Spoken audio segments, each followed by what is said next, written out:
How to find blocked accounts on Threads. So all you have to do is to go here directly to your Threads application, and it will lead you here to your homepage, right?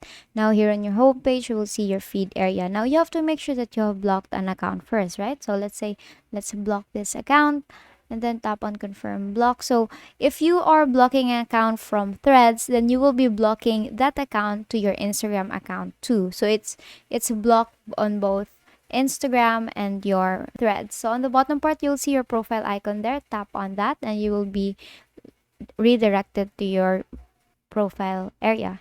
Now here in your profile area on the upper right, you will see the globe icon there. Tap on your upper left, the globe icon, tap on that, and here you will be led to your privacy. So under privacy on the bottom part, you will see block profiles there. So tap on block profiles and it will lead you or redirect you to your Instagram account since it's actually merged there. So your Instagram and Threads are merged if you are going to block an account. So here accounts are blocked on both Instagram and Threads. So all you have to do is to just unblock there if you wish to unblock the person.